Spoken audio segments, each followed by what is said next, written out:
Hello and welcome to the Players Podcast for Friday, December 4th. I'm your host, Peter Thomas Fornatal, back with you from the Degenerate Flophouse. Managed to get up here to Saratoga for this week after Thanksgiving. And when I did, I found under a box of books, another box with a few more bottles of our In the Money podcast whiskey. Now, act fast on this, folks, because I can't promise I'm going to make more than one more trip to the post office in the month of December. But if you're interested in this barrel pick malt whiskey, which is also a great gift for the whiskey lover in your life, something very unique and interesting, this 6-year-old American malt made by my friends at Albany Distilling as part of their Ironweed series. If you want one, go to trfinc.org/players, make the required donation. If you act fast, I'll get it out straight away. And it's really the sooner the better. We could run out, so that's another reason why you want to act today. But anyway, yeah, so that's what I found when I came up here to Saratoga. Been enjoying the week, just grinding away, handicapping a lot of Aqueduct, and looking forward to chatting with everybody on the show. We got two guests today. We're going to start off with Nick Tammaro to talk about a selection of races from Aqueduct. Then we're going to head out west, returning to the program. Tyler Hoffman of Trip Note Pros will be looking at 5 races from Los Alamitos, and it all kicks off right after this. Just a reminder that if you're interested in reading more, not really reading, watching more from JK and myself in terms of tipping horses, you can find us at twinspires.com under their expert picks. If you look at any race in the NYRA circuit, that's me, JK, doing California. You click on the little expert picks icon, we pop up and tell you what we think of any given race. Twinspires.com, lots of offers on there as well. You can click the offers tab, check out what they're going on. And our expert picks, once again, they're available at twinspires.com or the Twinspires app. Now I'm very happy to welcome back to the show somebody who I always love talking racing with, specifically New York racing. The stuff you'll get from him, you won't just get some ideas about what to bet this weekend, but you're going to probably get some ideas that help you over the next few weeks and months betting Aqueduct, a racetrack I know he, like me, really enjoys betting. And this time of year, for me, the fun just keeps going on at the Big A. I'm talking, of course, about a man who's a member of the Beyer Speed Figure team. You can find him in various places, including doing analysis on stevebick.com. He's Nick Tammaro. Nick, what's up, my man? Not much, Pete. Good to see you. Happy Thanksgiving, belated, of course, and glad to be with you. How has your Aqueduct meet been going so far? Have you been able to make any hay while the sun's been shining in New York? Yeah, some good and bad. It's been a couple of days. The racing actually has been outstanding. I think I've talked about it a little bit on Twitter, and I'm sure you've seen it on a daily basis. It's really been some of the most competitive and exciting racing that we've seen really all year. Big fields on both the turf and dirt, and obviously turf season's coming to an end pretty quickly, but I think we might see the last of it today, potentially, hopefully tomorrow with only one scheduled, but there's supposed to be some rain. But either way, it's been a great meet, and this is the second straight year where the November portion of the fall meet's been just outstanding. So I've enjoyed it. Had a couple of, I would say, maybe somewhat highlights, but nothing too crazy. Still plenty of money to be made, right?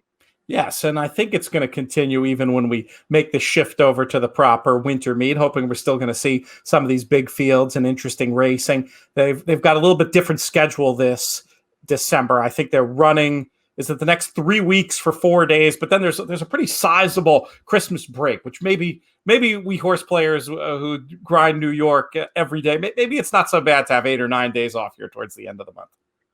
Yeah, I think they're doing 4 days each of the next 2 weeks. And then they're dark from the 20th of December until around the 30th. I think the 30th of December. So it's a nice 10-day break, similar to the way the break used to set up in years past. And I think the danger, of course, in coming back on the 26th would have been that you give that horse population that already has decreased significantly as the month's gone on. You don't give it really any break. So I'll be very interested to see how the trainers, their New York regulars, responded to the big purse structure that's been put in place. Because we've seen now the purse money go up significantly. And I mean, not to be just a shill for Naira or anything, but if you have a claimer on the dirt, why would you go anywhere else? Right. You know, the money's very, very good. And I mean, you certainly wouldn't want to go down to Florida where you're hard pressed to get a race, period. And if you're in it, it's going to be much too competitive, much too difficult. So hopefully that'll really pay off and we'll see some good competitive racing all winter. That's the plan anyway. Let's talk about this Saturday card. Traditionally, the last big stakes card of the year. For many years, it was run on the Saturday after Thanksgiving. I guess, is it just the last 2 or 3 years now? It's been moved a week later. First race we're going to talk about is race number 4, the Grade 2 Remsen, going 1 1/8. We've got a short field here, but a couple of runners who I think are interesting for the future. Where did your eye go in here, Nick?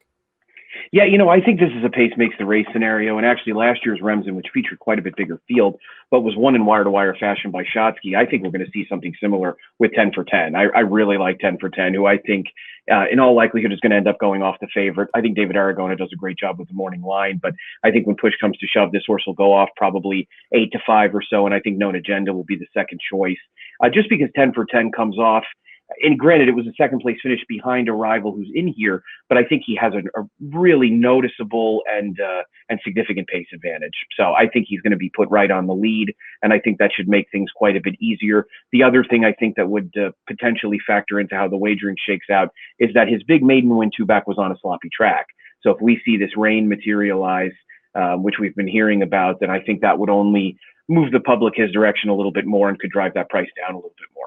I'm with you completely. I think 10 for 10 is a clear choice for me in this spot. I will look to use Known Agenda as a backup. I'm going to probably just try to beat Pick and Time in the spot, even though you can certainly make a case and he probably has the most impressive overall body of work. But there are questions about the added ground and the trip he's going to get here versus the way things played out last time. I'm mostly 10 for 10 with a little bit Known Agenda. Will you have some Pick and Time on your tickets, or is that one you're playing against? Well, only as an extreme backup. I would probably use him no more than I used a horse like Brooklyn Strong, who I think there's actually an argument to be made that he'll appreciate the extra ground. And obviously having a guy like Joel Rosario being a horse that's going to come from a little bit off of it, I don't think that poses any problem. But yeah, I mean, Pick and Time really had the run of the race last time, while 10 for 10 did the majority of the dirty work. And, you know, looking at the chart in that race and watching the replay, you realize that Isolate, who was up close to 10 for 10 on the pace, ended up getting beaten by over 10 lengths just for second. So it was a big effort from 10 for 10. I'd much rather have him than Pick and Time. And I agree with you. I think that if Pick and Time is successful in the future, I think the flat mile will be probably, I'm not positive he's not going to take the extra ground. I just don't think he'll take any step forward. I'm expecting a step forward from 10 for 10. Agreed completely. We'll skip the 5th and we'll move on to race number 6 that kicks off our late pick 5. It's the Grade 3 Gopher Wand, and we're going 1 mile on the dirt here. Very curious to get your thoughts on this one, Nick. Is this going to be a battle between the two presumptive favorites, or can we get something interesting to happen? Well, I mean, you and I will probably want to temper our enthusiasm about Portal Creek because of our friend Marshall Graham, who I really think is far from without chance in here. And what I like about Portal Creek is that she only has one way to go. She's going to the lead. There's no doubt about it. It's become clear in the 4 starts she's made for Carlos Guerrero that she's a completely different horse when she's on the lead. Whether she's good enough when push comes to shove, I'm not completely sure. You know, the interesting thing to me in this race is you look at it, and I was playing Aqueduct that day. It was Breeders' Cup Day. And yes, I was one of those people that was betting Aqueduct as well. But where did Sharp Star's last race come from? I mean, it was just out of this world. And you know, maybe I think the thought now is that she's just a better horse around one turn. Because those two now 1 mile, one turn mile races that she's run most recently have just been, I mean, they've been her best races by far. And there's no comparison between her 72 buyer figure breaking her maiden and the 101 last time. I mean, it's a tough question because this isn't Blitched Lady and Courageous Girl chasing her around there. But I mean, boy, if she's got that kind of tactical speed, she should be very, very tough. And I don't like Nona Madeline's last race. I don't like that she didn't take a lot of money early. I don't really like the race that she ran. You know, I'm wondering if maybe she's a good race, bad race kind of horse. And And I guess if that is the case, then this would be the good race time. But her lack of consistency is a little bit of a concern to me, even though, without question, she's the horse to beat on paper. You made the point about playing Aqueduct during the Breeders' Cup. I had a lot of fun. We were in a sort of a very open bar area with different TVs, and we had the Aqueduct TV, and I definitely was getting some strange looks walking up to the Aqueduct TV on a regular basis and cheering in various horses on Breeders' Cup Friday and Saturday. Nona Madeline, here's my excuse, maybe, and it doesn't quite work because I feel like she'd run well enough going 1 1/8 before. But just watching the tape of the last, it felt like maybe this turn back in distance would suit her. I don't have her as my top pick. She's more of a defensive use to me. But is that possible that just for whatever reason at this point in her career, the little bit shorter will be better for her? Or do you think it's more likely that this could be some sort of form cycle in and outer type thing for her? It's a tough question, because one of the best races she's ever run, I mean, for my money, her best race yet was the Summer Colony, where she took a ton of money. The public behaved as if they knew she was going to win, and she went off 11-10 in the face of Golden Award, who I thought was a really clear favorite in that race and a likely winner. And Nona Madeline beat her on the square. And so then, you don't want to hold the shoe V against her. Latruska obviously ran very big that day. It was a race where the pace largely stayed together. And then beating Royal Flag, I thought they've now traded decisions a few times. Beating Royal Flag down at Monmouth was a big effort. Royal Flag won the race last time, which felt like it was definitely run over an incredibly tiring surface. And Royal Flag kind of grabbed the baton at the quarter pole and won the race going away. Will Farish bred, seemingly bottomless distance-wise horse. Maybe that was more suited to her. So perhaps the shorter distance. This wouldn't surprise me if this ends up being a horse that doesn't really love Aqueduct, as the Aqueduct surface is generally very tiring. But they do say that it plays like Saratoga, which she seemed to like. So I don't know. She's one that you absolutely have to use in the pick 5. I'm going to use her as an A. I'm not going to be surprised if she wins. I'm not going to be surprised if she runs a dull third. It's hard to get too excited about either Nona Madeline or Sharp Star, despite the fact that figures and form wise they lay over the field. I think I'm going to use both as A's. Sharp Star is my pick on top. Just I thought made the most sense. Wondering if that could be in the last run could be an indicator of newfound ability, and just liking the trip, liking the combination of tactical speed and finishing ability. And then you mentioned, maybe I'm just being a homer, but you mentioned Portal Creek, and I do think looks like the best of these early, has a shot to hang around for a piece or maybe more if it does end up with the weather being a track that carries speed. I definitely want Portal Creek as at least a B as we go and kick off the the late pick 5. Let's talk about race number 7, and maybe we'll make this quick because we do have a race that's scheduled for the turf and likely to come off. I handicapped it for main track, and it really looked like a 2-horse race for me between the 15 Jump for Joy and the 14 Prairie Fire. Prairie Fire having, perhaps a bit more class. Jump for Joy, guessing will be positioned out in front of that one and has, enough finish to maybe hang on. I will probably mess around with 14, 15 in the picks should this one come off. I didn't even really look at it for on the turf.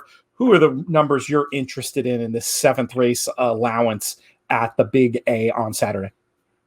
Yeah, it does feel like it's basically a 2-horse race, maybe a 3-horse race. If you wanted to throw in Sweet Kisses off the turf. I thought Sweet Kisses last race was really solid. It was against a weaker bunch.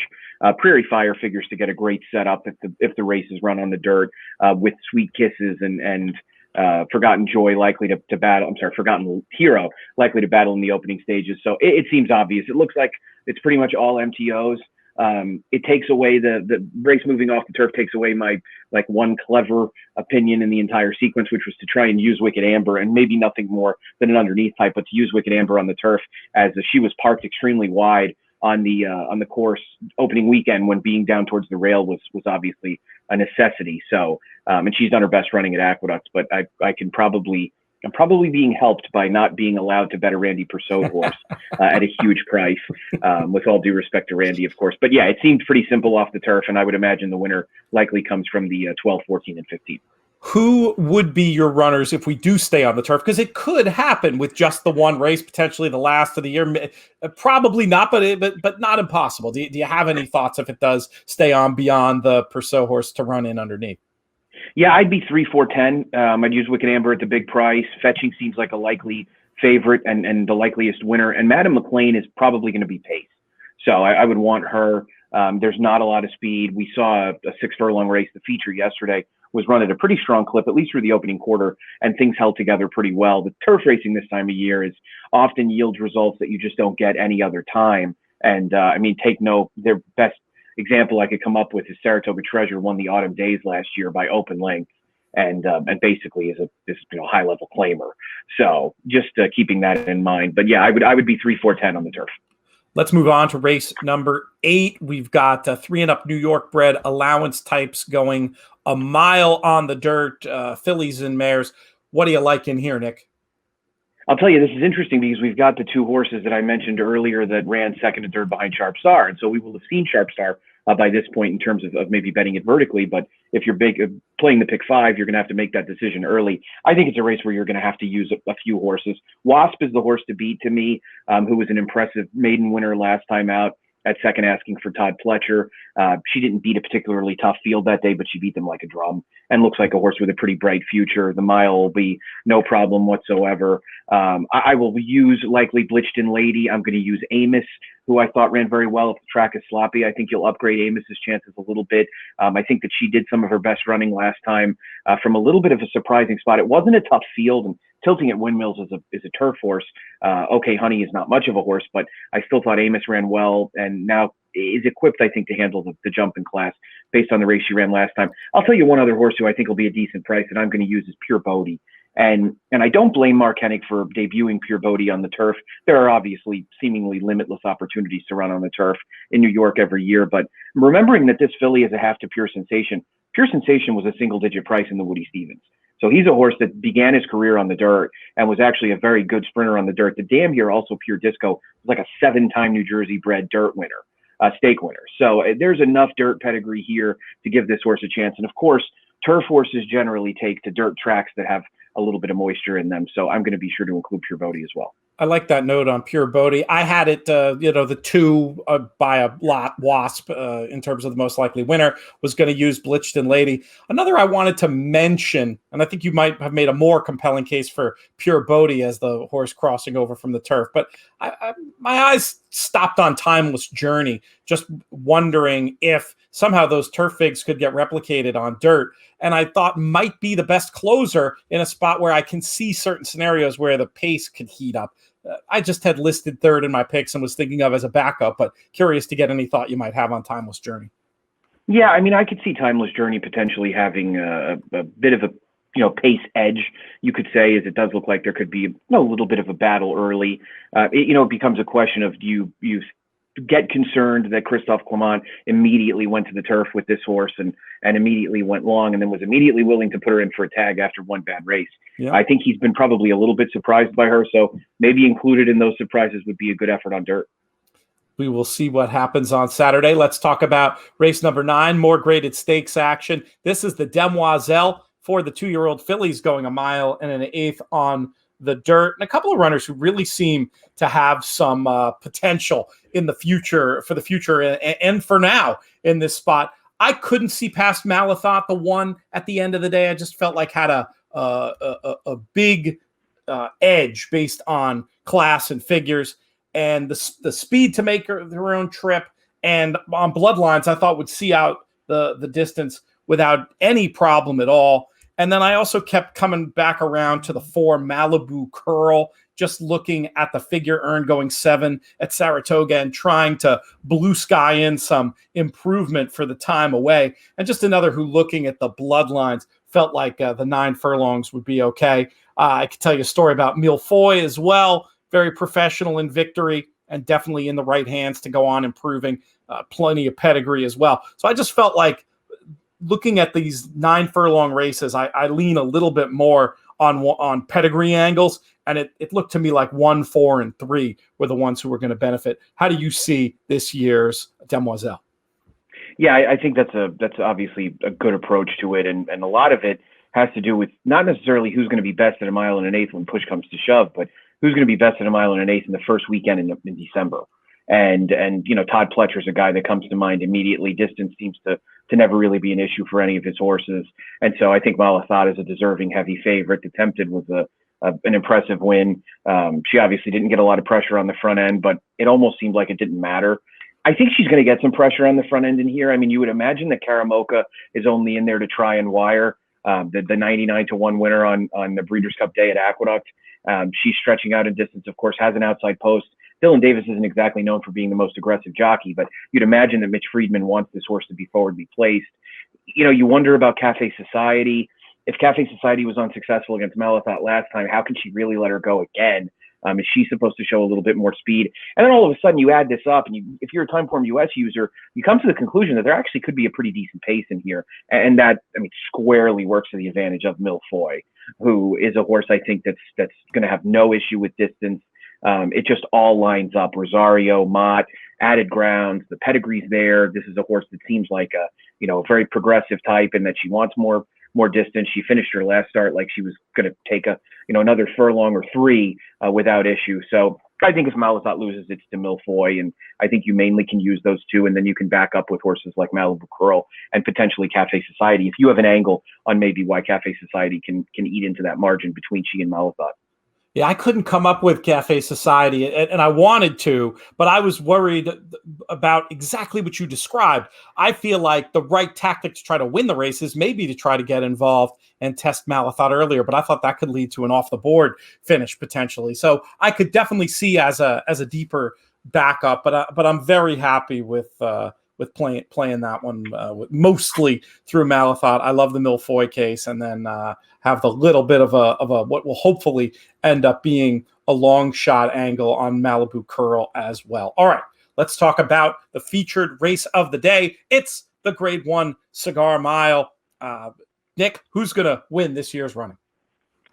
It does seem like Performer's race to lose on paper. I don't think he made out particularly great at the post position draw, and you're not having me on here to give out 7 to 5 shots. So I like King Guillermo. I'm interested in King Guillermo. I feel like this is a horse that he runs by appointment only. There's no doubt about it. And it's kind of amazing that we're sitting here talking about, remember when the Tampa Bay Derby ran and COVID was just something that we thought was, well, at least there were some people in this country who thought that it was just a little bug that was going to go away. This horse has only run once since then, but they called their shot early in terms of where they were going. And he's a horse that now has run 2 races on dirt against pretty decent competition. And that's enough for me to give him a shot here. He's going to be a decent enough price. I think he's got the right running style. I imagine that Mr. Buff is going to go, and he's going to be set up just outside of him. And I think from there, he can be really dangerous. So I'm going to use him. I'm going to use Mr. Buff. I'm going to use Performer, and I'm going to use True Timber. And those are the 4 that if the winner comes from outside of those 4, I'll lose. There's really not anybody else that I am terribly interested in. And I do think it's a decent enough opportunity to take a little bit of a swing against Performer, who, while he's been very good in kind of controlled settings, like the Discovery last year when he was sitting on top of a relatively moderate pace. Now he's inside, likely to take dirt. I really don't think they're going to ride him aggressively enough to go out and get the lead. I quite honestly don't think he's fast enough. So I think you could see things work against him enough to maybe take a little swing, but I'm not going to be surprised if he just asserts his dominance over these horses. Now, conspicuously absent from your list is the 4 Firenze Fire, who I don't love, but certainly as a backup, I would want to have included just based on what a tough customer he is. And I get that the last race may have been a little bit flattered by the pace scenario, but just looking at company lines and overall quality, he's just been running against so much better competition than everybody in here. What is it that you don't like about the Firenze Fire? Yeah, I don't love him at a mile. That's especially since he's been kind of remade as a 1-run sprinter. And I don't think 1-run sprinters are effective at a mile. And as a rule, I'm kind of anti-Breeders' Cup horses in subsequent starts of that year. And I mean, you've got a mountain of data going back 15, 20 years on these horses. I mean, in this very race alone, few people might remember that Daher beat Midnight Lute. And that was a result that I think surprised a lot of people.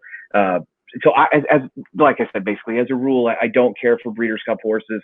I think the Firenze Fire is really nice. I've always been kind of a fan. He's run well at Aqueduct. He's actually, what I've been happy about is that he's proven that he's just a good horse and that he didn't need Jason Service or any of what Jason Service was doing in order to be good. If he wins, I'll tip my hat to him. I don't have any interest in him at what I think is going to be a really deflated price, 5-2 or 3-1. This is a horse that I think to get excited, you need 2 to 3 times that. That's all very, very fair. And again, for me, only as a backup. I like the same top 2 as you, essentially. King Guillermo, very interesting X factor here. Wise guy, attention before the Derby. And I don't have a clocker report or anything, but just looking at the work tab, looks to be working well. If you build in speed figure improvement for age since we've last seen him, he's the fastest horse in the race. And you're going to be getting, maybe third choice type odds. I will not be losing to Performer, though. I'm not going to get any points for creativity with this pick, but he's a win machine, carefully handled, and I think probably ready for a peak effort in this grade 1 test. I don't want to stand alone with him, but I definitely want a lot of 6 and 1 on my tickets in this year's Cigar Mile. Nick, that's it. We've done what we can do. We've run through these races at Aqueduct. Always a pleasure catching up with you, and hope to have you on again through the winter to talk about more exciting stuff in New York racing or wherever you're playing. Where else do your gambling dollars go this time of year? Pretty much, I'll stay with Naira until Oaklawn starts. But so it's. I'll look at the Santa Anita card the day after Christmas and probably get a little too involved. And I will admit that I'll dabble occasionally in Gulfstream, but primarily Naira. That's generally my focus, and so that's where I'll be. We might not have big cards to talk about, but we'll certainly have interesting pick 5s to discuss. Well, Oaklawn, we got a lot of people to have on and yap about those cards, but I love the idea of adding you to the mix there as well. Racing there was so good last year, and I have a feeling it will be again. Nick, thank you so much for your time today. We will be talking soon. Sounds great, Pete. Thanks for having me. Today's show brought to you in part by our friends at Mill Ridge Farm, who have raised 35 Grade 1 winners since the year 2000, raising and selling racehorses since 1962.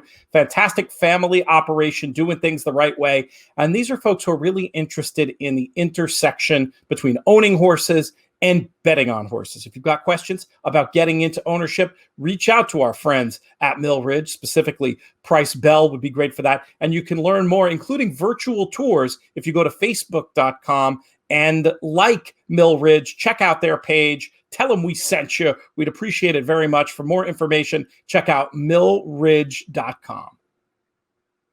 Next up on the show, we have a returning guest. You know him from his role at tripnotepros.com, where he does a fantastic job. And you've probably seen him if you're on horse racing Twitter at TYHoffman6. I'm talking about Tyler Hoffman. Tyler, how are you today? I'm doing great. How are you, Pete? Things are good. Who are those horses behind you? Well, the one right there is Kona Gold, which is my all-time favorite racehorse. I had a friend make a sketch for me and give it to me for as a Christmas present many years ago, and it turned out terrific.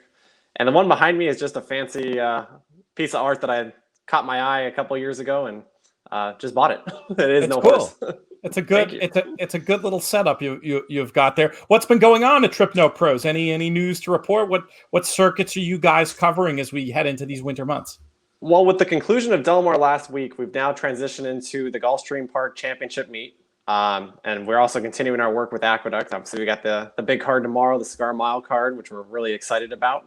So we'll be covering those two circuits for the rest of December. Then we'll transition. We'll probably stop doing Aqueduct trip notes, and we'll go to Santa Anita when that starts the day after Christmas. The Gulfstream Park trip notes will continue all the way to the conclusion of their meet. I believe it's around March 28th or so. And then we'll bring Oaklawn into the fold towards the end of January. Good stuff. One more Trip Note Pros question for you. Is Benny as difficult to work with as he is to be friends with? 1,000%. He's even harder to play golf with. Yeah. Temper tantrums, snapping clubs, that kind of stuff. Hey, I was his partner. He just told me one time we were on like the fifth hole. He goes, now would be a good time for you to get a par. I said, I'm working on it. With coaching like that, how could he go wrong?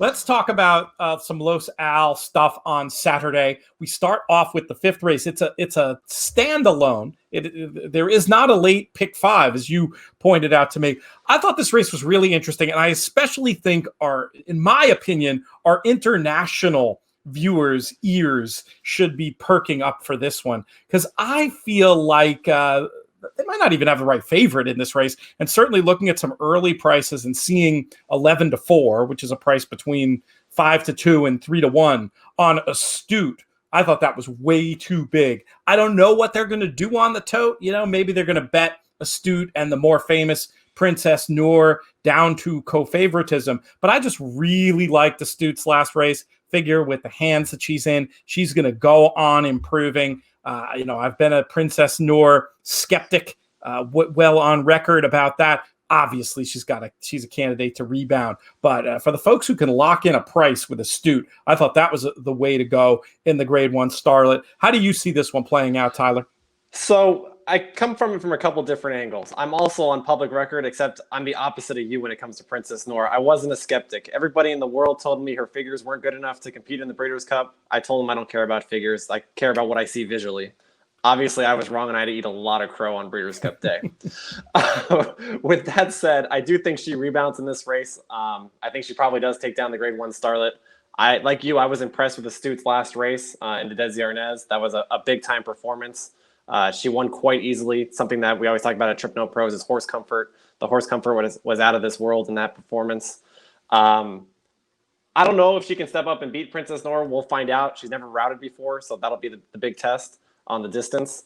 It simply is a 2-horse race. From a gambling standpoint, if you are going to try to lock in on a price, yeah, Astute's probably the play because Princess Value does not offer that type of value. But for me, as just a regular gambler, this is more of a race as a fan to watch and hope Princess Noor rebounds because I am on record calling her the 2021 Kentucky Oaks champ. So I didn't realize you'd gone that far. I'm in a little bit of trouble. I did it after the maiden race. At least, I had it before the Grade 1 started rolling, but I am on record, so I kind of need her to rebound here for me and get my reputation back on track. There you go. Let's move on to race number 6. It kicks off a $1 late pick for 2-year-old maidens going 5.5 on the dirt. Fillies this time around. Tyler, who do you like in here to kick off this pick for? This is one incredibly challenging pick 4 sequence. It's going to pay. That's the one thing I can guarantee for anybody listening to this podcast. To me, this is a little bit of a spread race with all the first-time starters. My top pick, I lean to the outside runner, number 11, Lunatic from the Peter Miller barn. Showed speed on debut. Once she got headed up by the quarter pole, as much as I love the Hall of Famer Mike Smith, he's not going to give a ton of effort in the lane when the money's not down. So it just wrapped up. The margin of defeat means nothing to me. It gets a cozy outside draw. I think on the low style surface, you want to be further out into the outside lane. So anytime you can find a horse that you like in the outside post, that's a good thing. So that would be a horse I would try to press in the sequence. Beyond that, I'm going to spread with a couple first-time starters. The 2 Honor America, the Into Mischief colt for Shelby Ruiz, the number 4 Miss Melody for Jeff Mullins, and then the number 9 Absolute Anna for Jerry Hollendorfer. All of them have various things that I look for in first-time starters, whether it be pedigree, workout patterns, stuff of that nature. So it's a little bit of a spread for me, 2, 4, 9, 11, with the 11 being the horse I would press. So you do not have the horse that I listed on the top here in my picks, number 7, Freedom Flyer. I just thought looked like poised for a breakthrough, and it looked to me, just looking at the pedigree ratings on Timeform US, might be better on dirt. I just thought was an improving looking type with speed in a race with a lot of uncertainty. I certainly wouldn't want to stand alone. Going to be doing, Honor America certainly makes a ton of sense of the firsters. I have no problem throwing in other firsters as backups, but I am curious, as somebody who watches a lot more California racing than I do, what is it you don't like about Freedom Flyer? More the fact that she's run 3 times, all turf sprinting. She gets a little bit leg weary late. So now she's going to go an extra half a furlong. She's making the surface switch. And actually half a furlong just from the last race. She did go 5.5, 2 back. I just thought taking a short price on a runner that we don't know that's going to like the dirt in a very wide open field with a bunch of firsters was a little bit risky. I also think that the 11 horse Lunatic is faster than she is early. So if she gets headed, I'm not sure that she's going to be able to come back and get the 11 Lunatic if the race breaks the way I'm hoping that it does. I think 6-1 on Lunatic is just a better value play than Freedom Flyer, who's kind of already shown who she is. Not that she can't win, and the arguments you make are very logical. Do we have an early scratch yet that means Lunatic is definitely going to get in, or is Lunatic potentially stuck on the AEs here? No, we do have an early scratch of the number 8 horse. I don't know who that is, and my form isn't listed, but the number 8 doesn't matter. You're with Lunatic in the race, and that's a great point about how having a firster is going to show speed is going to make life a little bit difficult for my top selection. The 7, again, certainly going to have some firsters as backups in here, and Honor America chief among them. Let's talk about race number 7. We've got 3 and up Calbred allowance types going 5.5 furlongs on the dirt. I was boring again in here, so I will go first. I just thought Psycho Dar was going to get a great setup on or near the lead, has run well enough on dirt in the past, and just has been in great form, racing against better company. Nothing revelatory. The old looks like the fastest horse to me angle on number 10, Psycho Dar. Do you agree, or do you have something clever? I agree with that logic. I'm going to try to beat it. I got to include Psycho Dar in a pick 4 ticket, but just in terms of playing the race, I'm going to hope that Psycho Dar gets pushed by a couple of the inside runners, specifically number 9, Shady Empire, third off the layoff for trainer Jeff Bondi, as well as the Los Al quarter horse stretching out, number 3, Bound to Bet. Both of them look like they have tactical speed and are kind of need the lead types. I don't think either one of them is faster than Psycho Dar, but I am hoping that they can both push him enough to set it up for somebody from off the pace. I thought this race was incredibly difficult, and I'm using one angle and one angle only to attack the race, and that is that I'm going to take the Golden Gate shippers, who are all forwardly placed, and I'm hoping one of them gets there. It's a spread race for me again between the 1 Mon Camo, the 4 Flick Flack, the 6 Sound Judgment, and then the outside runner of the 11, if I had to throw in another horse, would be the Tangler. They all kind of have the same type of running pattern. I've watched a ton of tape of these horses, just between doing the Golden Hour pick 4 work up north and stuff. I'm kind of familiar with how they all run. They all like to be forwardly placed. They like to be on the outside. Again, things that I like to look for in Los Al. I think the outside runners, again, have an advantage. Psycho Dar will be the one they have to run down as without question, the horse to beat in this race. Very excited, by the way, to hopefully have you and or Benny back on to talk about more Golden Hour pick 4s as they get back up and running. Sounds like Golden Gate will be back on the 26th. Fingers crossed on that one. Let's talk about race number 8. We've got 3 and up allowance types going a mile on the dirt, and I'll let you kick this one off. Are you reaching for you promised us this pick 4 was going to pay. You've certainly given out prices in the first 2 legs. Are you going to keep that trend happening here? We are. We're going to keep that trend going, and we're going to look at a runner that is more of a fuzzy logic handicap angle on connections rather than anything you can really look at in the form. And that's the number 7 horse, Strike Me Down, who is the Woodbine import for trainer Phil Diamato and Agavi Racing. This is an angle that I've seen for years, and it has nothing to do with the way the horses run. It's just a shipping in angle that seems to work a lot on the Southern California circuit. We saw it last weekend with Say the Word, taking down the Seabiscuit Stakes for these exact same connections. I'm sorry, not the Seabiscuit Stakes. Say the Word actually ran 3rd in the Hollywood Turf Cup. We saw it with Count Again, who won the following day in the Seabiscuit Stakes for the same connections and stuff. Same angle, a little bit lower class type horse here, but we're getting 10-1 on the morning line. Should set a good forwardly placed tracking trip. So 10-1, I think that's a good value play in this race. Doesn't look like there's anybody up front that's really going to steal it. I want somebody that's going to be somewhere close and, again, in those outside lanes. Beyond that, I'm looking at also the 2 Jonathan Wong runners. The number 2 horse, R. Silver Oak, who I think has a big advantage in this field in that he likes this Los Al surface. Horses that run at Los Al, they either like it or they don't. And it's painfully obvious when you're watching tape. R. Silver Oak does like the surface despite the fact that he hasn't run over it in a couple of years.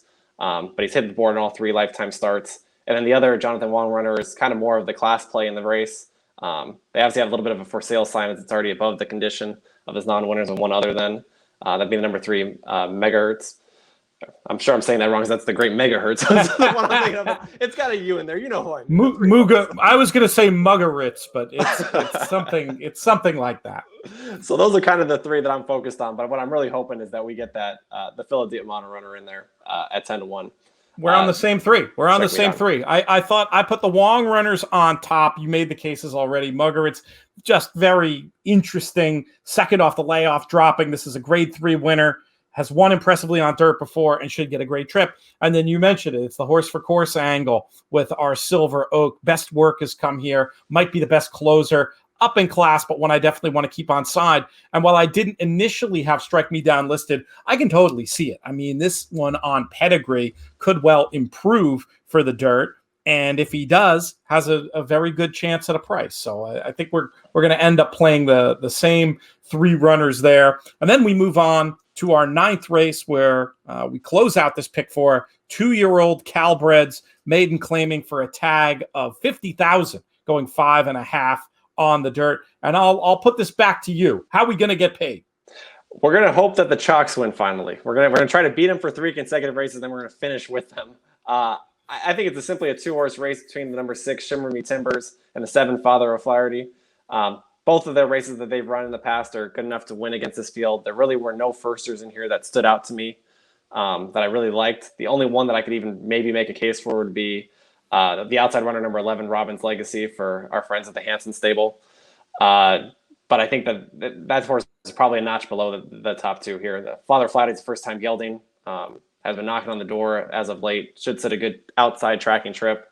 And Shiver Me Timbers is a runner who has been a bit unlucky in both of its first 2 career starts at Del Mar.